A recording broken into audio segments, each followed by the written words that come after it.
For today's video mga kakulay at ito galing tayo ng field at lunch break natin na pagdating. At ito nasa Filipino restaurant po tayo kumakain, nag-order ng pagkain na Pilipino. At ito bago tayo mag-umpisa na kumain at binigyan muna tayo ng sabaw while naghintay sa ating order na niluluto.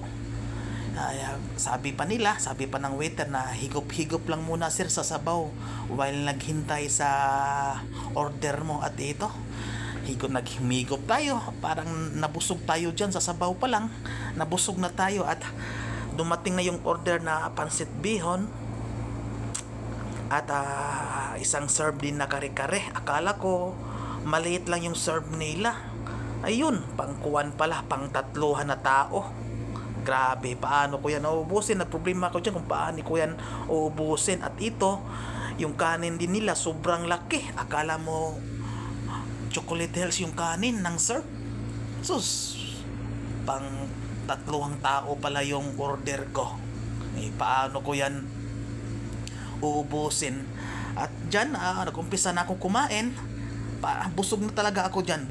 Busog na ako talaga sa sabaw. At kumakain lang ako dyan, tinitikman kung gaano ba kasarap yung kari nila at pansit bihon. At natikman ko, masarap naman talaga, pero busog na ako talaga dyan. Nabusog na talaga ako sa sabaw nila na binigay. Ganun pala yung diskarte. While niluto pa yung order mo, bigyan mo pala ng mainit-init na sabaw yung customer. Ganun pala yung mga diskarte nila. Diyan, time na yan, busog na talaga ako. Parang ayaw ko na kumain. Sinabihan nga ako ng waiter dyan na ibalot na lang yan sir. Kasi sobrang dami talaga yan, serve na yan. Akala ko maliit lang ang mangkok ba, yung serve ng kare-kare. As Diyos ko mio. Bawl pala talaga, pang tatluhan na tao. Tumawa nga yung waiter na dyan, bakit daw yan ang ino-order ko, kasi hindi ko alam talaga, kasi first time ko dyan sa restaurant na yan. Tapos timing din na pag galing ko ng field at break na din, diretso na lang ako dyan na nag-order.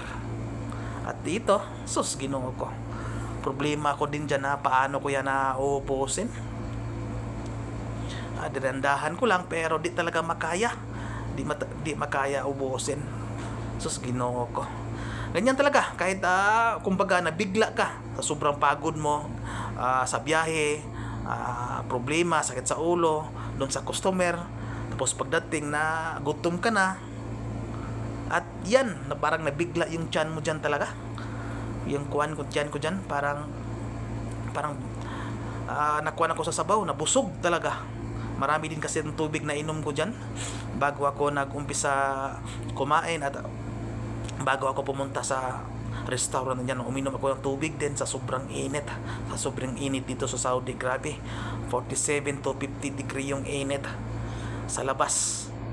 Kumbaga maraming tubig talaga may inom mo, parang busog na busog ka. Tapos pagdating mo sa restaurant, binigyan ka ng sabaw ka agad. At yan, sa sobrang gutom mo, hinigop mo yung sabaw. At yan, pagdating sa order, wala na. Kumbaga problemado na paano ubusin. Yan pa, kunkuha na lang ako dyan, kumbaga pa as if ba na kayang ubusin, pero wala. Kuhaan talaga ako dyan, surrender ako talaga dyan. Pinabalot ko na lang yan. Yan na lang ang kakainin ko sa hapunan. Baka 3 kainan ko pa yan. Ganun talaga. Sa sobrang gutom mo, uminom ka ng tubig, at pagdating ng order mo, busog ka na. Pero sus, ganun talaga ang buhay namin. Ganun ang buhay namin na bilang isang technician dito sa ibang bansa. Nasa field ka, tapos pagdating sa factory, pagdating sa opisina, break na, tapos yun, parang pass mo ka palagi. Wala sa oras na yung kain. Yan, kain-kain lang tayo. At sa mga nanonood dyan, kain din kayo dyan while nanonood kayo sa aking video na kumakain. Habang nanonood kayo, kain din kayo dyan. Enjoy lang din yung kain nyo, hapunan nyo, tanghalian nyo, o almusal nyo kung anong oras man nyo ito mapanood. At dyan talaga, pinipilit ko lang na talaga na pero di na talaga makaya niyan. At shout out pala sa aking mga followers sa aking Facebook at sa aking YT na channel, Color Mix TV. Shout out sa aking mga subscriber sa aking channel. Shout out sa inyo. Sa hindi pa nakaalam, may YouTube channel po ako, matagal na. At kung gusto niyo yung manood sa mga tutorial na tungkol sa mga pintura, klaseng pintura at tungkol sa mga design, tungkol sa mga furniture, pwede nyo i-subscribe Color Mix TV. Ayan. At dyan parang hindi na talaga ako kuan na kampante kasi parang busog na talaga ako. Hindi ko na talaga yan kaya. Marami pang kanin, pinabalot ko na talaga yan. Grabe, masarap yung ulam nila pero yung nabigla ka, dinali ka sa sabaw,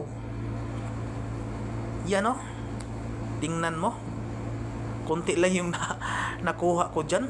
Sus, grabe, nagkamali ako sa order. Akala mo pang 5 tao, 3 tao yung kasama mo, pero ikaw lang mag-isa. Sus ko, akala mo bibitayin. Ganun lang. At salamat sa inyong panonood. At ingat kayo palagi, lalo na sa mga OFW kagaya ko.